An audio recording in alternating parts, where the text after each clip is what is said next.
This is Stars and Scopes with your friend Uma, updated every new and full moon with guidance based on planetary transits in the current sky and extra support from tarot. For accuracy, take a look at your rising sign first if you know it, and do feel free to listen to your sun, moon and rising if you'd like the full picture. If you're interested in your birth chart, check out the readings page at umaruby.com. And if you'd like to support the work, head over to buymeacoffee.com/umaruby and you can buy me a coffee. Finally, if you're a visual learner, look up Uma Ruby Tarot on YouTube and you can watch and learn. Okay, let's take a look. Hello Libra and Libra rising, welcome to your horoscope for the full moon in Aquarius, happening on August the 12th at 11:36 a.m. if you're in the southern hemisphere with me. So on that note, if you're going to cast your spells and do your activation work, then the evening of the 11th would do it, or the evening of the 12th, because the exact point is happening in the afternoon. So either side of that, either evening, there'll be a vibrancy from the moon. There'll be a real moment to absorb and release the energy. So yeah, that's your hot tip from me. And if you're in the Northern Hemisphere, then obviously, you know, you've got access. Just look up there. I was going to give these in Greenwich Mean Time, but, you know, I'm in Australia and most of the folks that listen to me are in Australia, so it's kind of easier that way. Anyhow, so let's talk about, first of all, that triple conjunction. How'd it go? If you remember 2 weeks ago at the Leo new moon, I talked about Mars, Uranus and the North Node coming into that sort of three-way and the potential for explosive revolution that may have occurred either in your life individually or on a sort of collective scale. Some positivity, and one way to really look at this, you know, in terms of this part of the world, in terms of this country, Taurus represents the land and earth and physical kind of our physical space.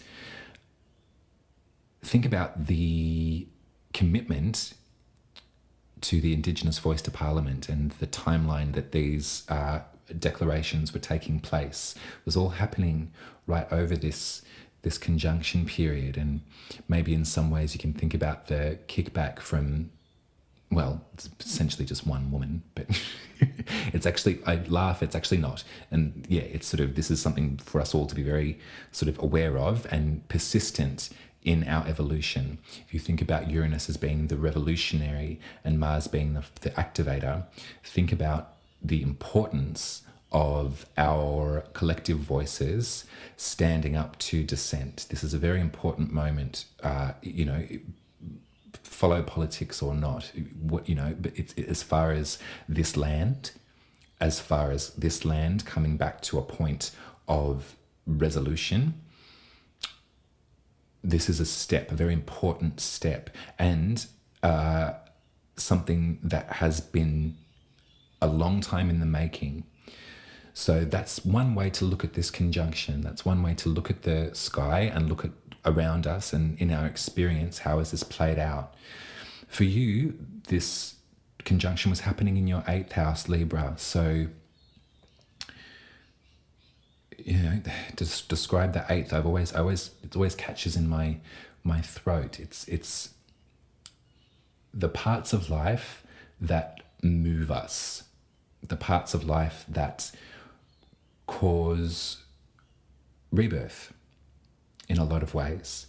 The 8th rules death and childbirth and sex, not so much in the way that the 5th house does, but in the way of absolute, you know what happens when it happens with that particular person, that sort of exchange of, think about the little death, you know, that sort of French term for orgasm, that sort of like, holy moly, like this sort of like coming together and being ripped apart sort of feeling.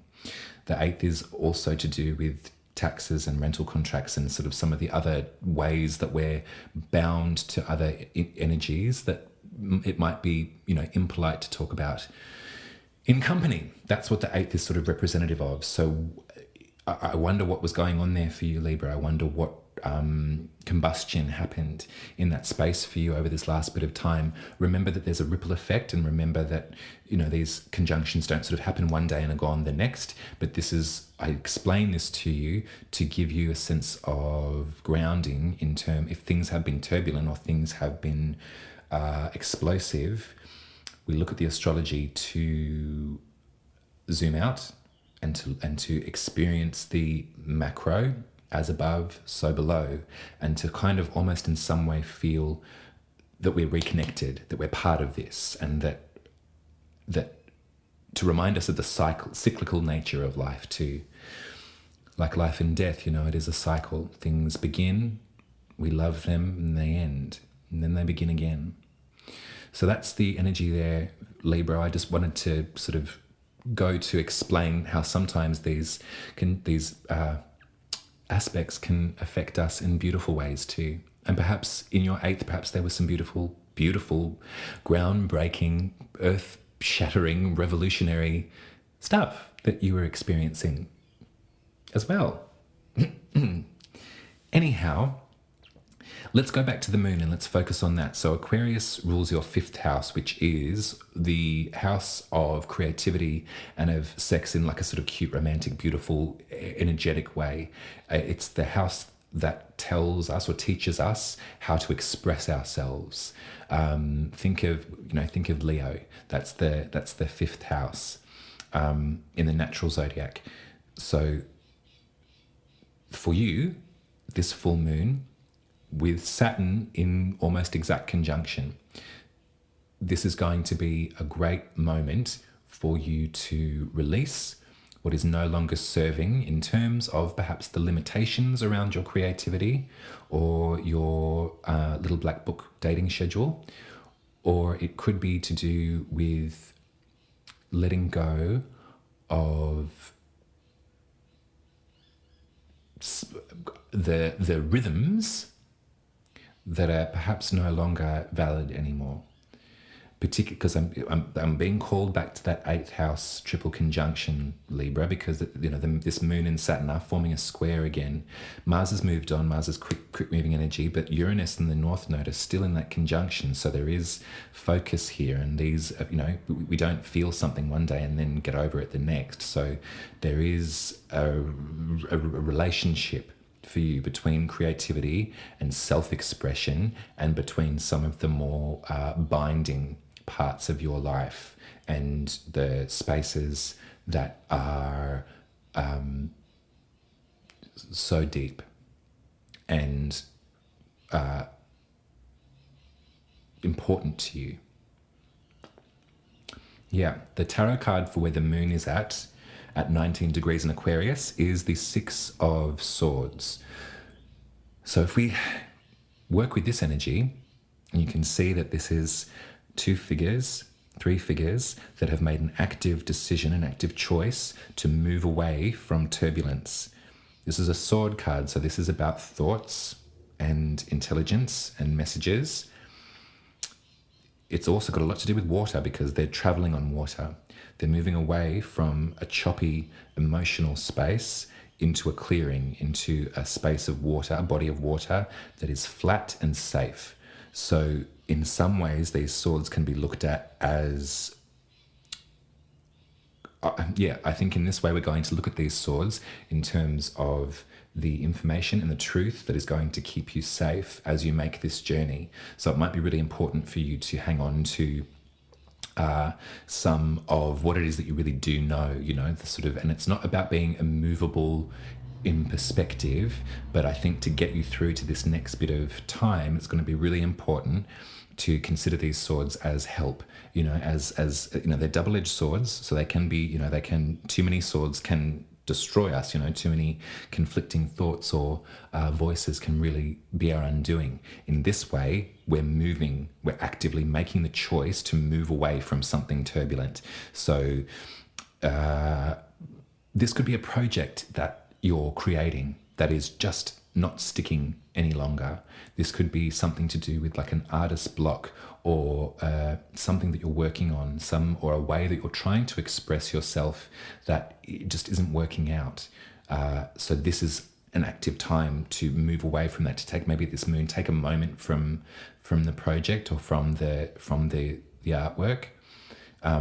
This could also be an opportunity to focus in on that part of yourself, your expression, your self-expression, and work out the most valuable and articulate ways to do so. If there's something that was sort of quite passionate or fire driven and convulsive, all of those con words, something has happened here, and you are going to express maybe it's this time to like make a painting or write a song or commune with your brilliant mind. Collaborate with your brilliant mind and work it out. Remember, Libra, you are an air sign, so it is very much about the sort of thought forms and things like that. It's about the ideas. It's about the information and the truth.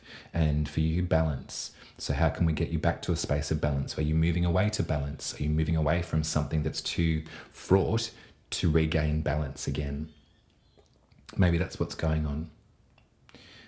Do let me know. I'm going to pull you some intuitive tarot to see what Spirit would like to say to you in the here and now at this very moment. While I'm shuffling, do let me know if you'd like me to develop some content, make some stuff about explaining the house system. I know that some of the astrological language can be a bit sort of heady, and too many aspects or too many mathematical sort of diagrams or that kind of language can sometimes get a bit confusing. And if we're sort of dealing with the planets and what they mean, the houses and what they mean, and then the star signs and what they mean, there can be a confusion there. So I'm developing a system to explain the house. Sorry, I'm developing a offering to explain the house system via the tarot in a more pictorial sense. Let me know if there's anything else that you'd like me to sort of investigate, because I'd be more than happy to. I'm sort of revolutionizing my output and the way that I'm communicating. I think I'm feeling really, on a personal note, I'm feeling quite connected to my work and my expression and my creativity. So if I can be of some sort of inspiration for you, Libra, then do let me. All right, my loves. I got the Three of Swords.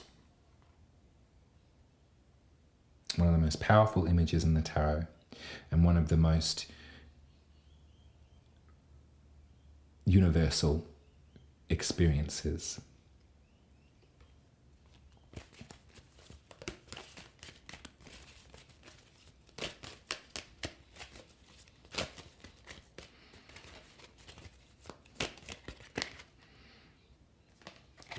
I got the Ten of Pentacles. It's a lovely, soothing energy for us.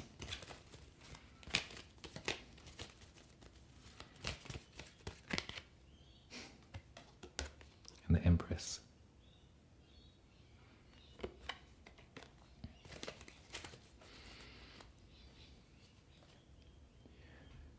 Okay, Libra.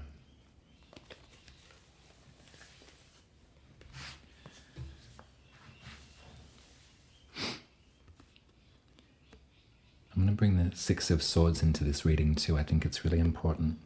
My tarot teacher has a beautiful way of explaining the Three of Swords to me, and it's one of the few cards where you don't have to say anything. You can just sort of look at it and understand what this means. The swords, remember, are our thoughts. They're the way that we think, what we say to ourselves, and the way that we process information and messages and intelligence. They're having a real effect on the heart here. This is a card of heartbreak, and they have pierced the heart. These truths have pierced the heart so that they need to be released to let the blood flow and to let it out. So I would suspect that this forward movement is really important for you to find a safe space to sit with some of this energy. And this doesn't have to be as literal as happening to you right now. It can be. If you're experiencing heartbreak right now, I am so sorry. And you are welcome here, and you are welcome to grieve. This can also be to do with how we speak to ourselves. We all have a very interesting relationship with ourselves, don't we? And sometimes the things that we can say, or the things that have been said to us in the past, can crop up again and can really affect our emotional body. So this turbulence that we're moving away from to find that clarity and that stillness, I suspect would have a lot to do with this sort of energy, to do with past wounds or to do with current ones that need soothing and that need tending to, that need dressing. The Empress is here for you, my love. And this warm space of invitation, this 10 of Pentacles home, is something that you are incredibly, incredibly welcome to. I want you to find this Taurian Empress energy. I want you to find the one that has everything that they need and everything that you need, and that they have time limitless to listen and to soothe some of this heartbreak or some of this repetition for you. I want you to focus in on the warmth of this inviting energy of the 10 of Pentacles, this space of having enough and being completely safe where you are, in order to let these swords out and to let some of this flow. The Empress will listen to you, and if you're having a difficult time finding one in the 3D, I want you to remember that the Empress is a major arcana, a major secret of the tarot, which means that they exist within all of us. So I want you to get yourself to a space where you are comfortable to allow yourself to really feel this one, Libra.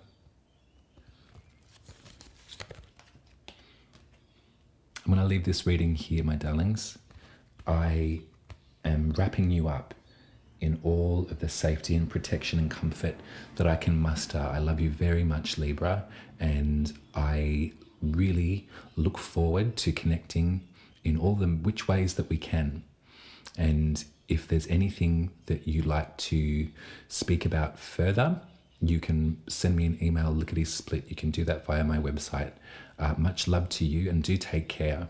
And I'll be speaking to you in 2 weeks for the new moon in Virgo. Okay, so until then, keep the momentum, keep moving, and find that space, and find your Empress, and then let it out. I love you.